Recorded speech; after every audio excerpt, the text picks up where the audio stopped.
और अब हम थर्ड चैप्टर पढ़ने वाले हैं केमिस्ट्री का, फिजिकल केमिस्ट्री का। उसका नाम है रेडॉक्स रिएक्शन। इसमें हम ये एक टॉपिक हमें क्लियर करूँगा। पहला टॉपिक मैं बताऊँगा कि ऑक्सीडेशन क्या होता है, फिर दूसरा होगा रिडक्शन क्या होता है, फिर ऑक्सीडाइजिंग जो ऑक्सीडेशन नंबर होता है उसको कैसे निकालते हैं उसको सिखाऊंगा। फिर टाइप्स ऑफ रेडॉक्स रिएक्शन, जो रेडॉक्स रिएक्शन है उसके टाइप कितने होते हैं वो बताऊँगा। ऑक्सीडाइजिंग एजेंट क्या होते हैं, रिड्यूसिंग एजेंट क्या होते हैं वो बताऊँगा। फिर balance redox reaction, acidic medium में, बेसिक मीडियम में। फिर एप्लीकेशन ऑफ ऑक्सीडेशन नंबर क्या क्या होती है, इक्विवेलेंट मास बताऊंगा। फिर problem related to mole concept, जो मोल कॉन्सेप्ट में जो कुछ भी प्रॉब्लम होगी तो यहाँ पर हमें देख ली जाएगी। ओके, तो हम शुरू करते हैं। ऑक्सीडेशन नंबर क्या होता नहीं, ऑक्सीडेशन क्या होता है। देखो ऑक्सीडेशन 3 पॉइंट से हम समझ सकते हैं आराम से। Addition of addition oxygen, oxygen का जुड़ना। रिमूवल ऑफ हाइड्रोजन, हाइड्रोजन का रिमूवल होना यानी निकलना। और लॉस ऑफ इलेक्ट्रॉन, इन 3 पॉइंट का ये होता है इन्वर्स। ठीक है, तो लॉस ऑफ इलेक्ट्रॉन या फिर हाइड्रोजन का रिमूवल होना, ऑक्सीजन का जुड़ना ही क्या कहलाता है, ऑक्सीडेशन कहलाता है। रिडक्शन इसका जस्ट उल्टा होता है। वो क्या होगा, ऑक्सीजन का टूटना, हाइड्रोजन का इधर रिमूवल तो उधर जुड़ना, हाइड्रोजन का जुड़ना, ऑक्सीजन का टूटना। लॉस ऑफ इलेक्ट्रॉन इधर रहा तो उधर क्या होगा, गेन ऑफ इलेक्ट्रॉन। एक याद करो, दूसरे को अपोजिट कर दो। ठीक है, जैसे कि ई नोट है, जीरो ने तो प्लस में हो गया। अगर कोई चीज़ प्लस में हो रही तो इसका मतलब क्या होता है, उसमें से इलेक्ट्रॉन निकलते हैं। अगर कोई चीज़ नेगेटिव हो रही तो उसमें से इलेक्ट्रॉन आते हैं। जैसा तो यहाँ पे 2 इलेक्ट्रॉन का लॉस हो गया तो ऑक्सीडेशन हुआ।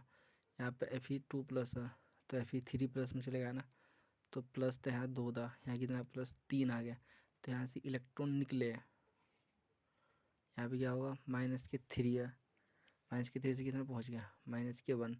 तो यहाँ पे क्या इलेक्ट्रॉन गए, तो 2 इलेक्ट्रॉन गए, तो ये होगा ऑक्सीडेशन। फिर होता है हम ऑक्सीडेशन हो गया, रिडक्शन हो गया। अब ऑक्सीडेशन नंबर कैसे निकालते हैं, ऑक्सीडेशन नंबर निकालने के कुछ रूल है। ठीक है ना, तो ये rule for determination of oxidation number. तो पहला होता है जब एलिमेंटल स्टेट में होगा ना कोई भी एटम, क्या है एलिमेंटल स्टेट में, जैसे ऑक्सीजन O2 होता है, N2 होता है, Cl2 होता है, P4 होता है। तो अगर ऑक्सीडेशन एलिमेंटल स्टेट में है तो उनका जो ऑक्सीडेशन नंबर होगा वो क्या होगा, हमेशा 0। नेचुरल कंपाउंड, जो नेचुरल कंपाउंड होते हैं ना उनका जो सम ऑफ ऑक्सीडेशन नंबर होगा वो हमेशा क्या होगा, 0 होगा। ठीक है, CuNH3 का 6 और Cl2, क्योंकि जब ये टूटेगा ना तो Cl नेगेटिव 3 Cl बनेगा। इस पर इतना जितना ही नेगेटिव बनाएगा उतना पॉजिटिव छोड़ जाएगा, तो दोनों प्लस माइनस क्या हो जाएगा, 0 हो जाएगा आंसर। तो नेचुरल कंपाउंड जो होता है ना उनका मतलब कि उनका जो सम होगा ना ऑक्सीडेशन नंबर का वो क्या होगा, हमेशा 0 होता है। ठीक है, in term of ion, ion की फॉर्म में कैसे होता है, ऑक्सीडेशन नंबर बराबर क्या होता है, चार्ज ऑफ उनके ऊपर कितना चार्ज है। ठीक है, जैसे कि NO3 नेगेटिव है तो उसकी ऑक्सीडेशन नंबर कितना होगा, -1 होगा। SO4 उसका कितना होगा, -2 होगा। ये 3 होगा तो 3 होगा। जैसा उनके ऊपर चार्ज होगा ऐसा उसका ऑक्सीडेशन नंबर होगा। ठीक है, अब ग्रुप नंबर फर्स्ट जो है ना, जो S ग्रुप 1 होता है ना, उनकी ऑक्सीडेशन नंबर 1 होती है। जो 2 होता है S1 और एक S2 होता है ना, तो उनके होते हैं +2। जैसे कि ऑक्सीजन फैमिली में चले गए, ठीक है ना, F ब्लॉक में तो ऑक्सीजन जो होता है ना उस ऑक्सीजन के 3 ऑक्सीडेशन नंबर होते हैं। जनरल इसका होता है -2, लेकिन जो परऑक्साइड स्टेट होती है ना इसकी उसमें होता है -1। ठीक है ना, जैसे कि OF2 की फॉर्म में होगा तो +2 होगा, और KF3 की फॉर्म में होगा तो -1/2 होगा। ठीक है, अब हम आ गए टाइप्स ऑफ ऑक्सीडेशन रिएक्शन। और टाइप्स कितने होते हैं, देखो टाइप्स होते हैं इसके। एक तो होता है कॉम्बिनेशन रिएक्शन। देख कॉम्बिनेशन रिएक्शन क्या होगी ना, एक रिएक्शन मतलब कि 2 एटम हो गए आपस में जुड़ेंगे, कॉम्बाइंड में रिएक्शन बना रहे हैं। ठीक है, तो उसको कॉम्बिनेशन रिएक्शन होगा। और डिकम्पोजिशन रिएक्शन होती है, डिकम्पोजिशन में क्या टूटने का काम होगा, जैसे कि KCl, KClO3 ये सॉलिड है, टूट जाएगा तो KCl और O2 ये टूट जाएगा, तो डिकम्पोजिशन रिएक्शन है। डिस्प्लेसमेंट, अब डिस्प्लेसमेंट में क्या होगा ना, एक मतलब कि एक मेटल होगी, नॉन मेटल होगी। एक मेटल जो ज़्यादा जिसकी रिड्यूसिंग पावर ज़्यादा होती है वो दूसरे एटम को वहाँ से बाहर निकाल देता है ना, वो हम पढ़ेंगे कि इसमें आगे जाके हम पढ़ेंगे जब इसके बाद जो चैप्टर शुरू होगा ना रेडॉक्स वाला, वहाँ पर पढ़ेंगे मैंने वो स्पेक्ट्रो केमिकल जो सीरीज होती है ना उसमें देखते हैं ना। जैसे कि कॉपर को जेडन क्या निकाल देता है ना, उसके सोल्यूशन से निकाल देता है, ठीक है ना। तो किस जेडन क्या होगा, स्ट्रॉन्ग होगा ना, इसकी ऑक्सीडाइजिंग पावर ज़्यादा होगी, तो ये क्या करता है CO को भाग निकाल देगा इसमें से, तो उसको निकाल दे, ठीक है। नॉन मेटल में क्या होगा, जैसे मैग्नीशियम है सॉलिड है तो 2H2O, तो इसमें से क्या काम करेगा मैग्नीशियम, इसमें हाइड्रोजन गैस को बाहर निकाल देगा, ठीक है ना। नॉन मेटल में तो मैक्सिमम टाइम में नॉन मेटल में क्या निकलती है, हाइड्रोजन गैस बाहर निकलती है, ठीक है ना। तो नॉन मेटल होगा। फिर देख इंटर, एक वर्ड होता है इंटर, एक वर्ड होता है इंट्रा। इंटर वर्ड होता है दूसरे के बीच में, और इंटर होता है अपने आप के अंदर, ठीक है ना।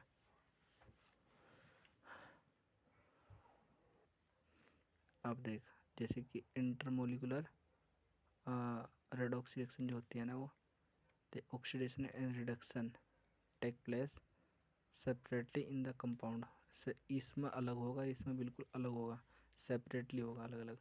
जैसे कि SnCl2 है, यहाँ पे 2+ होगा ना, तो Cl2 के ना 4+ में पहुँच गया, तो Sn2+ से 4+ में गया, बताओ क्या हुआ भाई, +2 था ना, तो इलेक्ट्रॉन निकल गए ना इसमें से, और इलेक्ट्रॉन निकल गया इसमें से बहुत सारा, तो ऑक्सीडेशन हो गया। तो Cl यहाँ 3+ होगा, तो यहाँ पे कितना आ जाएगा, ये 3+ से कितना रिडक्शन हो जाएगा, ठीक है। अब इंट्रामोलिकुलर होगा, इंट्रामोलिकुलर में क्या होगा, जैसे कि उसी के कंपाउंड के अंदर ही KClO3 नेगेटिव माइनस, ठीक, KCl माइनस और O2 ऑक्सीजन, एलिमेंटरी स्टेट आ गई ना, तो उसमें कितना हो जाएगा इसका 0, यह होगी Cl यहाँ पे नेगेटिव, क्योंकि पोटेशियम क्या होता है, पोटेशियम वैसे वैसे ब्लॉक का ना, तो 1 हो जाएगा, और क्लोरीन पर -1 होता है हमेशा। तो सिंगल कंपाउंड में ऑक्सीडेशन और रिडक्शन एक साथ होता है, सिंगल ही कंपाउंड के अंदर ऑक्सीडेशन और रिडक्शन एक साथ होता है, तो उसको बोल देते हैं हम इंट्रामोलिकुलर रेडॉक्स रिएक्शन। अब हम पढ़ते हैं डिसप्रोपोर्शनल रेडॉक्स रिएक्शन। डिसप्रोपोर्शनल रेडॉक्स रिएक्शन में होता है कि देख इसमें ना एक बहुत इंपॉर्टेंट जो होते हैं, oxidation and reduction of same element of A compound. कोई भी कंपाउंड होगा, उस कंपाउंड के अंदर ना एक सिंगल एलिमेंट का ऑक्सीडेशन भी होगा और रिडक्शन भी होगा। कैसा, जैसे क्लोरीन थी, 2OH आयंस के साथ रिएक्शन कराई तो क्या बन गया, एक ClO नेगेटिव बना और Cl नेगेटिव बना। तो जब यहाँ तो 0 था, Cl नेगेटिव बना, तो इलेक्ट्रॉन आ गया ना, गेन ऑफ इलेक्ट्रॉन, तो क्या हो जाएगा रिडक्शन। और जब यहाँ पे O नेगेटिव है ना, अब O नेगेटिव है, यहाँ से O क्या है नेगेटिव, तो हमें पता है कि Cl को हमने मान लिया x, Cl को मान लिया x, और O को नेगेटिव है तो प्लस माइनस क्या हो जाएगा, -1, अब बराबर क्या है यहाँ पे 0, तो x बराबर कितना हो जाएगा +1, तो इस पर Cl पर आएगा +1, Cl पे क्या आ जाएगा +1, तो यहाँ पे 0 था, वहाँ पे इलेक्ट्रॉन लॉस हो गया, तो ये लॉस ऑफ इलेक्ट्रॉन क्या होता है, ऑक्सीडेशन। क्लोरीन यहाँ पर हो गया ऑक्सीडेशन। ऐसे ही देख लो H2O2, भाई इस पर भी प्लस का -1 आ गया, इस पर भी प्लस का 1 आ गया, ठीक है ना। तो यहाँ पे हाइड्रोजन H2O में क्या होगा, ऑक्सीजन पर -2 होगा, इस पर प्लस का, तो ये ऑटो रेडॉक्स रिएक्शन हो जाएगी, ठीक है। अब ऑक्सीडाइजिंग एजेंट क्या होता है, रिड्यूसिंग एजेंट क्या होता है, इसे समझने के लिए एक इंपॉर्टेंट सी एक लाइन समझ लो बस। जो ऑक्सीडाइज होगा, यानी जो कंपाउंड ऑक्सीडाइज होगा खुद, तो वो तो होगा रिड्यूसिंग एजेंट, उल्टा होगा मतलब। जो खुद को अपना आप को रिड्यूस कर रहा, तो होगा ऑक्सीडाइजिंग एजेंट। जैसे कि KMnO4, देख KMnO4 H2SO4, पहले छोटा समझते छोटे से को, यहाँ पर देख Cr2O3 प्लस Al, तो Al2O3 प्लस Cr2 नेगेटिव, ठीक, तो 0 है ना वो। अब Al यहाँ 0 था, एलिमेंटरी स्टेट में था, तो यहाँ पे L देखिए Al2, और देख कभी कभी अगर किसी को ऑक्सीडेशन नंबर निकालना तो कैसे निकालते हैं, जैसे कि Al है, हम Al का निकालना था, तो यो L को मान लिया x, 2 होता तो 2x, प्लस। अब ऑक्सीजन के कितने हैं यहाँ से 3, और एक ऑक्सीजन में कितना होता है -2 बराबर। जब कुछ नहीं, इनके ऊपर कोई चार्ज नहीं है तो इसको क्या करता हमने 0, ठीक है ना। तो कितना 2 दिया 6, -6 हो जाएगा 2x बराबर कितना 0। यहाँ पे -6 दूर रह जाएगा +6, तो +6 हो जाएगा। 2 ही कम 2 2 दिया 6, तो कितना हो जाएगा x की वैल्यू कितना आ जाएगी, x की वैल्यू आ गई भाई हमारी +3।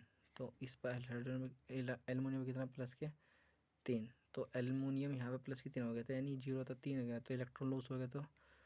तो ये क्या हो जाएगा ऑक्सीडाइजिंग हो गया। अब ये ऑक्सीडाइजिंग होगा तो ये क्या होगा, ये होगा रिड्यूसिंग एजेंट। मैंने कहा ना कि उल्टा होगा बस। एक Cr2O3 है तो Cr क्या है यहाँ से, ये 3 दूनी 6 माइनस जाएगा उधर प्लस हो जाएगा, तो +6 हो जाएगा उधर, और 2 से भाग देंगे तो कितना 3 आ गया, तो +3 से कहाँ चले गया वो 0, यानी अब प्लस मतलब कि लॉस ऑफ इलेक्ट्रॉन था ना यहाँ से, तो क्या ये गेन कर लिया इसने इलेक्ट्रॉन। जब इसने गेन किया तो क्या हुआ 0 में पहुँच गया वो, तो ये क्या होगा रिड्यूज, ठीक है। तो ये रिड्यूज कर रहा तो क्या होगा ऑक्सीडाइजिंग एजेंट होगा वो। ऐसी बात, इसका निकाल कर देखना खुद, है ना। जैसे कि KMnO4SO4 था ना, देखिए यहाँ +7 था, इसकी +7 से +2 बदल गया, तो इलेक्ट्रॉन को गेन कर लिया। तो जब इलेक्ट्रॉन गेन करने थे, ये खुद को क्या कर रहा है ना, गेन किया तो क्या ऑक्सीडाइज करा, लेकिन नहीं इलेक्ट्रॉन गेन किया तो क्या होगा रिड्यूसिंग एजेंट होगा।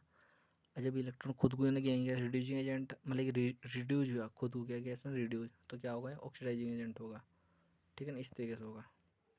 देखो अब ना हम ऑक्सीडेशन नंबर देख लेते हैं थोड़े से।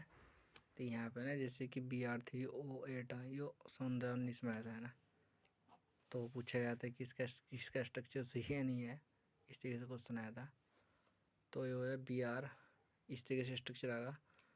ब्रोमीन के पास ऑक्टेट होते हैं, 7 होते हैं ना उसके पास, तो क्या होगा ना, देख ये ऑक्सीजन इधर से इधर से इधर से, ऑक्सीडेशन नंबर इसके पास कितना होगी 6, क्योंकि -2 होगा -2 होगा -2 होगा, तो -2 हो गया, ठीक।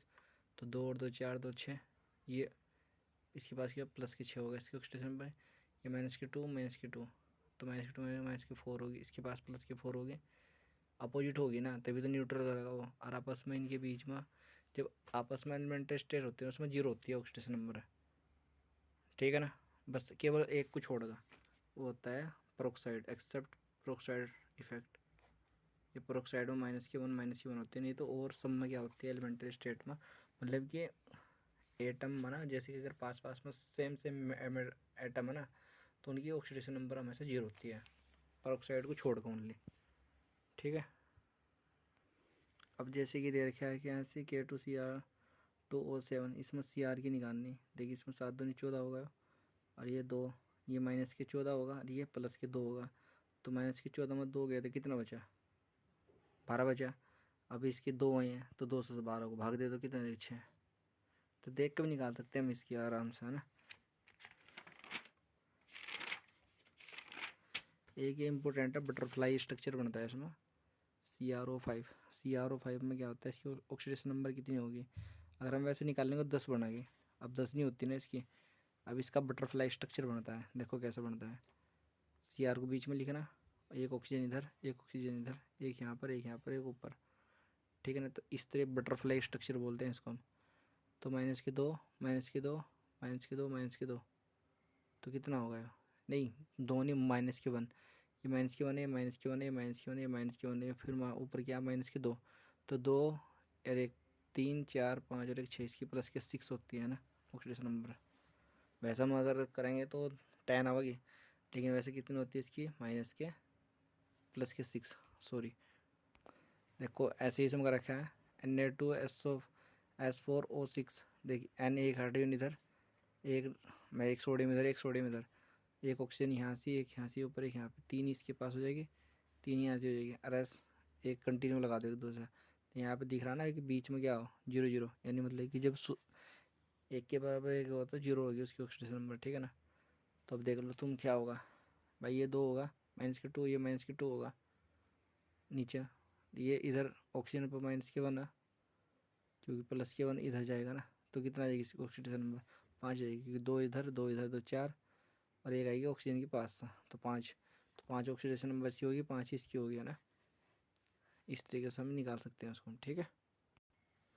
अब हम क्या करेंगे, हम अब एक इम्पोर्टेंट चीज़ सीखेंगे, एसिडिक माध्यम में किस तरीके से रेडॉक्स रिएक्शन को हम बैलेंस कर सकते हैं। ठीक है, अब मैंने क्वेश्चन कर रखे लेकिन फिर भी एक मैं लाइव करके दिखा देता हूँ, है ना। तो जो एक रेडॉक्स रिएक्शन होगी ना, जो रेडॉक्स रिएक्शन होगी हम उसको किस तरीके से बैलेंस कर सकते हैं। तो इसको हम क्या करनी है, हमको बैलेंस करनी है। क्या करनी है, बैलेंस कैसे करेंगे। नंबर 1 पहला इसका स्टेप बाय स्टेप करेंगे इस काम को। सबसे पहला काम करेंगे हम उसकी ऑक्सीडेशन नंबर लिख देंगे। पहले तो हम क्या लिखेंगे, हम ऑक्सीडेशन नंबर, ऑक्सीडेशन नंबर उसका लिख दो कितना उसका। फिर दूसरा क्या काम करेंगे, और जब ऑक्सीडेशन नंबर हो जाएगा उसके ऊपर, तो हम उसकी जो नंबर आयन का चेंजेस लिखेंगे, कितना इलेक्ट्रॉन आदान प्रदान, यानी ऑक्सीडेशन नंबर चेंज, जो ऑक्सीडेशन चेंज, ऑक्सीडेशन नंबर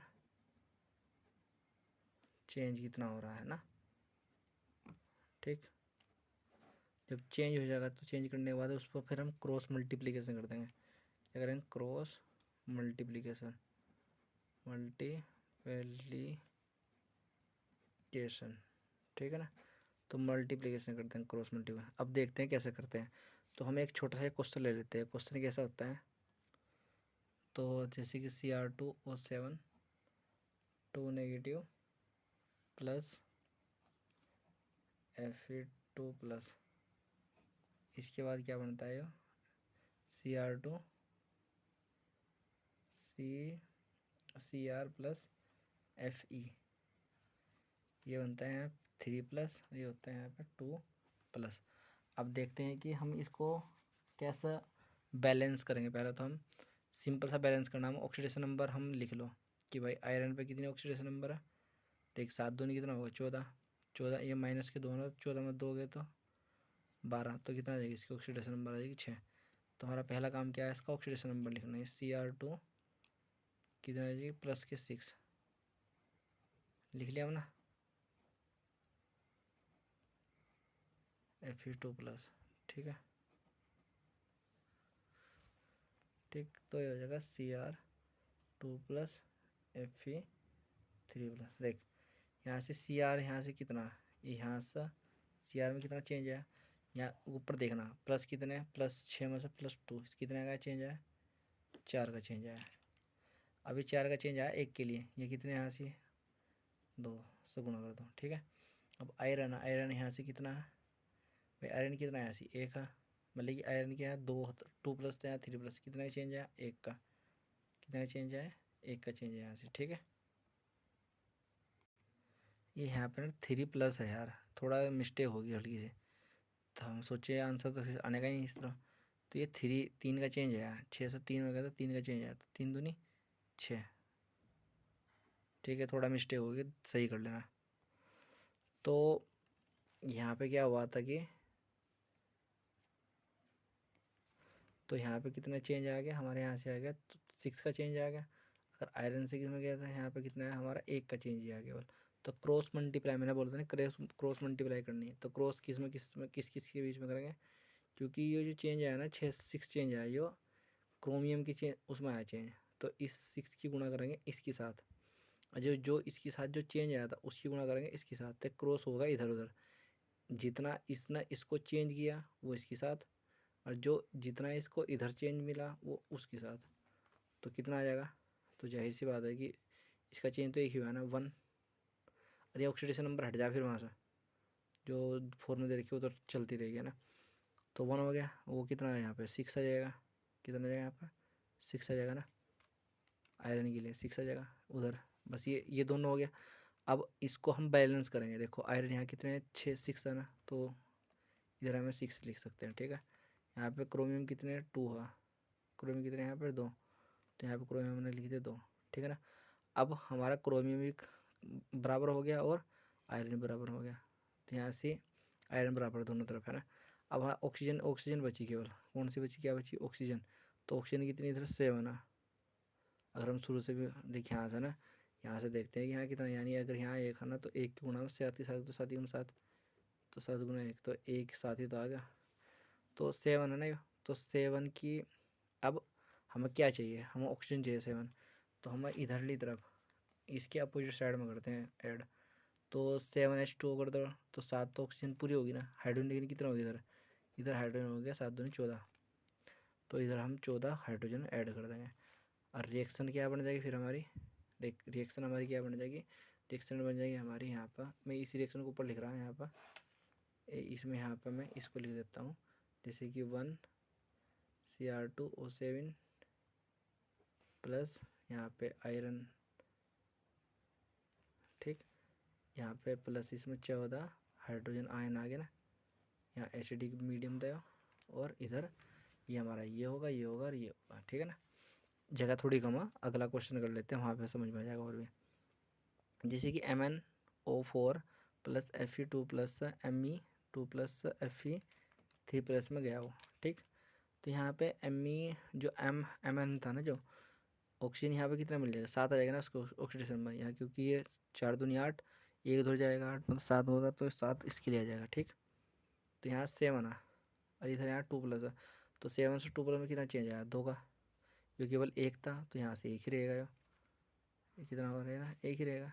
फिर यहाँ से क्या आता है, आयरन 2 प्लस से कितना गया, 3 प्लस में कितना का चेंज आया, 1 का, तो कितना, इसकी मल्टीप्लाई यहाँ होगी, इसकी मल्टीप्लाई होगी इसके साथ, जो 1 बन गया, इसने इसको 5 कर दिया, ठीक है ना। अब इनको खुद को जोड़ लो, अपना आपको बैलेंस करो। देखो जो मैग्नीज कितना इधर 1 है, मैग्नीज इधर भी 1 है, आयरन कितना है इधर 5 है, इधर आयरन कितना 5 है, ठीक है ना।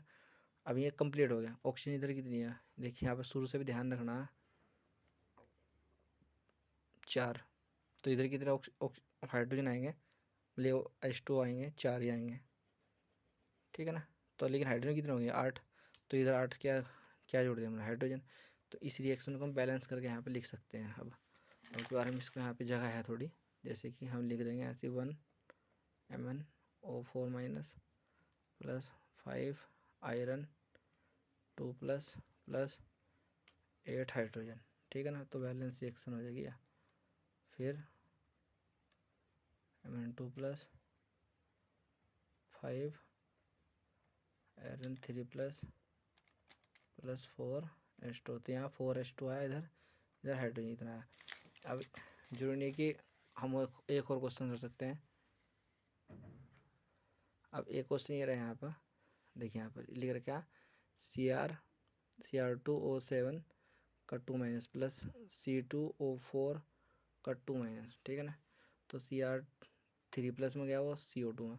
अब क्या काम करना है कि पहले हम ऑक्सीडेशन नंबर निकाल लो, पहले ऑक्सीडेशन नंबर निकालना हमारा। तो ऑक्सीडेशन नंबर कितना है, सी प्लस के 6 आएगा सर, क्यों, क्योंकि 7 दूनी 14, अरे 2 माइनस उधर रहेगा, ठीक है ना, बराबर आ जाता है ना। जैसे कि मुझे इसके निकालना Cr2 का, तो Cr2 का निकालने के लिए मुझे क्या करना पड़ेगा, Cr2 के निकालने के लिए मेरे को जैसे कि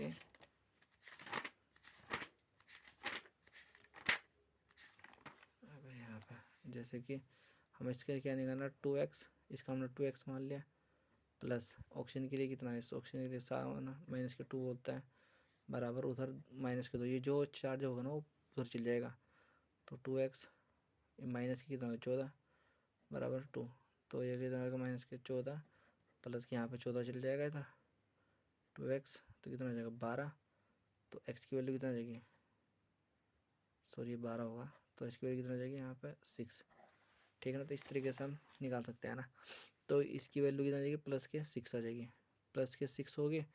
तो चेंजेस कितना आया, एक के लिए चेंज कितना आ रहा है यहाँ पर 3 का, ये कितने क्रोमियम यहाँ कितने 2 हाँ, तो 2 से हम इसकी गुना कर देंगे, ठीक है ना। तो कितना हो जाएगा 6 हो जाएगा।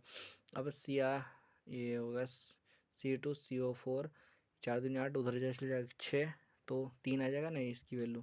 तो 3 प्लस से कितना आ जाएगा, ये 4 होगा ना, कि CO2 था ना 4 प्लस हो जाएगा। तो कितने का चेंज आया, एक के लिए चेंज आया यहाँ पे भाई, एक का चेंज आया था ना। अभी कितने 2 थे, तो 2 से गुना कर दो। देख हम ना इसे 2 से यहाँ से 2 को कट भी कर सका, यहाँ 3 ही बचा केवल, लेकिन मैंने वो कट नहीं किया, 3 दूनी 6 कर लिया उसको, है ना। इसकी क्रॉस मल्टीप्लाई होगी, इसके साथ चल जाएगा 6, ठीक, और वो उधर 2 है तो यहाँ पर हो जाएगा, ठीक। अब देख लो यहाँ कि एक कार्बन कितने हैं यहाँ से 6 दूनी 12, कार्बन कितने 12, तो 12 यहाँ पे लगा दिया मैंने, ठीक है ना। तो और हमारे क्रोमियम कितने हैं यहाँ पे 2 दूनी 4, 4 तो मैंने यहाँ 4 कर दिया। लेकिन ऑक्सीजन देखो यहाँ पे थोड़ा डिफिकल्ट क्वेश्चन है। ऑक्सीजन यहाँ कितने देखिए, यहाँ पे 2 हाँ, यहाँ पे 7, 7 दूनी 14, 14 ऑक्सीजन तो होगी यहाँ से, 14 ऑक्सीजन होगी इधर, प्लस अब 6 चौक 24, ये 24 ऑक्सीजन होगी इधर, तो टोटल होगी अब इधर कितनी होगी भाई, 12 दूनी 24, तो 24 तो कट गई, बची कितनी 14। अब मुझे 14 ही चाहिए ऑक्सीजन। अब 14 ऑक्सीजन के लिए मुझे कितने चाहिए हाइड्रोजन, 14 H2O चाहिए होंगे। जब 14 H2O चाहिए मुझे तो ऑक्सीजन कंप्लीट होगी, इधर 14 + 24, इधर भी 14 + 24 होगी थी, ठीक है। अब हाइड्रोजन कितना हो गया, 14 दूनी 28, तो हाइड्रोजन कितने देना होगा, 14 दूनी 28, तो इधर हाइड्रोजन की तरह लेना पड़ेगा मुझे, 28 लेना पड़ेगा। रिएक्शन हमारी ये रही है, ठीक है ना। अब इसको तुम कर सकते हो, है ना, ये क्वेश्चन यहाँ मैंने दे दिया। अब इक्विवेलेंट वेट क्या होता है, इक्विवेलेंट वेट बराबर होता है फॉर्मूला मास, जो फॉर्मूला दे रखा होगा उसका मास अपॉन ऑक्सीडेशन नंबर में कितना चेंज आया पर मोल। जैसे कि ये KMnO4 एसिडिक मीडियम में Mn2+ दिया है ना। अब इसकी ऑक्सीडेशन नंबर यहाँ निकाल लो कितनी है, ऑक्सीडेशन नंबर इसकी कितनी होगी यहाँ से भाई, ये 4 दूनी 8 होगा, 4 दूनी 8 हो जाएगा, ये +1 होगा तो उधर जाएगा तो क्या होगा, माइनस मतलब उधर चल जाएगा तो क्या होगा, +7 मिल जाएगा, तो मैग्नीज की वैल्यू आ जाएगी +7। तो ऑक्सीडेशन नंबर चेंज कितना है प्लस का, यानी +5 गया। इसका मास मान लिया मैंने कितना 1, यानी M1 मान लिया, वैसे इतना आएगा इसका आंसर। तो इक्विवेलेंट वेट बराबर है मोलिकुलर मास, जो फॉर्मूला मास होगा अपॉन 5, यानी जितना उसका ऑक्सीडेशन नंबर चेंज हुआ, तो M1 के ऊपर वैल्यू रखो, 5 रख दो नीचे। जैसे कि अभी इसका भी कर, यहाँ पर ये भी एक क्वेश्चन और ले रखा है मैंने, KMnO4 + Fe + C2O4 MnSO4 हो गया, FeSO4 + CO2, इस तरीके से कोई रिएक्शन है, इसके यहाँ पे चेंज होगा 2+, वही है क्वेश्चन। तो ये क्वेश्चन थोड़ा ये वाला भारी है, ये क्वेश्चन थोड़ा इम्पोर्टेंट भी और अलग सा बिल्कुल, क्योंकि इसमें एक ही, ये देखो एक ही क्वेश्चन माने एक ही रिएक्शन में एक 2 एलिमेंट ना ऑक्सीडेशन और रिडक्शन दोनों कर दिया। देखिए AS2 और AS2 और S3, देखिए यहाँ ये 3 है, ये 2 है, तो ऑक्सीडेशन नंबर एक्सचेंज होता है ना, ये 3 है तो इसकी ऑक्सीडेशन नंबर 3 होगी, ये 2 है तो इसकी ऑक्सीडेशन नंबर कितनी होगी, 2 होगी, ठीक है। तो कितना होगा यहाँ पे देखो, एस इधर कितना आ गया, ASO4 3- था यो, तो 4 भाई, 4 दूनी 8 था, 5 होगी, इसका 5 हो जाएगी। तो एक के लिए कितनी, 3 + 3 से +5 में गया, तो एक के लिए कितनी चेंज हुआ, तो 2 होगा, एक के लिए कितना चेंज हुआ, 2 होगा, ये कितने थे 2, हाँ, तो 2 से गुणा कर, 2 दूनी 4 आएगा, ठीक। अब S3 था 2-, मुझे इसकी निकालनी है ना M1, इसी कंपाउंड का इक्विवेलेंट वेट निकालना मेरे को। तो यहाँ से कितना चेंज आ गया, देख S यहाँ से एलिमेंट्री स्टेट में चले गया ना, ये 0 हो गया, लेकिन S इधर कितना था, -2 था, तो -2 से कितना चलेगा, प्लस में 0 में चलेगा, तो ये 2 था ना, 2 का चेंज आया, और है कितने में 3, तो गुणा 3 से कर दी मैंने, तो 2 × 6, तो यहाँ से 6, तो यानी ऑक्सीडेशन नंबर चेंज कितना आया इसका, देख वो AS के लिए आया 4 का चेंज, और सल्फ़र के लिए चेंज आया 6 का चेंज, तो टोटल चेंज पूछ रहा है ना मेरे को पर मोल, तो M1/4 + 6, तो कितना हो जाएगा हमारा, 10 हो जाएगा, ठीक। तो हमारा इक्विवेलेंट तक के ये कंप्लीट हो गया, बचा क्या हमारा problem related of mole concept के चैप्टर का बचा। हम मोल कॉन्सेप्ट के चैप्टर कर लेते हैं ना, उससे पहले हम कर लेते हैं कि oxidation application of oxidation number. और एप्लीकेशन क्या होगी इसकी, देख ऑक्सीडेशन नंबर जो होता है ना, एसिडिक करेक्टर हमेशा प्रोपोर्शनल होगा acid oxidation number of centre atom, जो सेंटर में एटम होगा ना उसका एसिडिक करेक्टर। देख एसिडिक करेक्टर जो होगा ना, किसी भी कंपाउंड का एसिडिक करेक्टर किस पर डिपेंड करेगा, जो सेंटर एटम होगा उसकी ऑक्सीडेशन नंबर पर, यानी जितना ऑक्सीडेशन नंबर होगा उतना वो क्या होगा, एसिडिक होगा वो, या फिर डिपेंड करता है उसके ठीक पाइप ऑफ एटम। ये तो हम आगे पढ़ेंगे ऑर्गेनिक केमिस्ट्री का, ये इंपॉर्टेंट है यहाँ से, है ना। जैसे कि ये H2O2-, ये यहाँ पे है सी की तरह H2O2, तो -1 है, ये +2 है, तो सेंटर एटम कौन होगा यहाँ से। अब सेंटर एटम की ऑक्सीडेशन नंबर पर डिपेंड करेगा ना। अब जैसे यहाँ से ClO3, ये जितनी ज़्यादा ऑक्सीडेशन नंबर होगा उतना इसके कितना होगा, +2 +7 आते हैं, इसके +5 आते हैं, इसके +3, सेंटर एटम पर ऑक्सीडेशन पर इंक्रीजिंग ऑर्डर है। ऐसे ही एसिडिक करेक्टर इसका निकाल देंगे हम, ठीक। जितना ज़्यादा प्लस होगा उतना उसका एसिडिक करेक्टर ज़्यादा होगा। देखिए यहाँ पे +5 इसका भी क्या है +5, ठीक है। तो एसिडिक करेक्टर हम देख लेते हैं, जैसे कि यहाँ पर, ठीक। बस इसमें भी ये करना कि find number of mole of MnO4 negative required to the oxidize 3 mole of Fe2+ in the acidic medium. Acidic medium में हमें क्या काम करना है, इसके मोल निकालना है कि जब वो हम उसके कितने मोल यूज करते हैं। हम 3 मोल ऑफ आयरन 2+ के मिला तब, ठीक। तो हम क्या काम करेंगे, पहले तो इसकी इक्वेशन देखते हैं ना।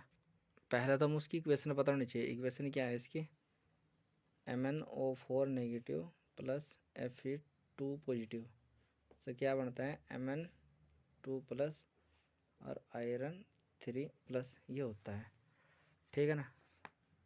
हम पहले तो हम इसकी इक्वेशन निकाल लेंगे। इक्वेशन तो यह हो सिंपल पहले हम इसको यूज देख लेते हैं ना। अब इसको कैसे निकालना है, अब यहाँ से यहाँ कितने का चेंज आता है इसमें, यहाँ यू प्लस के भाई 4 दूनी 8 होगा ना, प्लस ये तो प्लस के 7 होगा, तो यहाँ कितने का चेंज आता है 5 का चेंज आता है। और इधर से इधर चेंज आना कितना चेंज आता है 1 का चेंज आता है। तो रिएक्शन कैसे हो जाएगी MnO- +2+ ये इसके साथ चल जाएगा 5 हो जाएगा, और ये उधर का 1 आ जाएगा।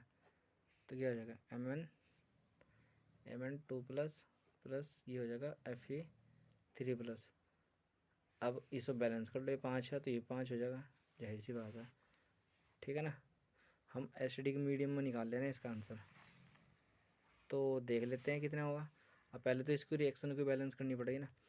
तो अब देखो कि ये मैग्नीशियम है, तो क्या काम करेंगे हम, अब हम देख लेते हैं कि ये कंप्लीट हो गया इतना। तो अब यहाँ ऑक्सीजन कितनी यहाँ से, यहाँ 4 ऑक्सीजन 4, तो यहाँ से 4H2 डाल देंगे इसमें।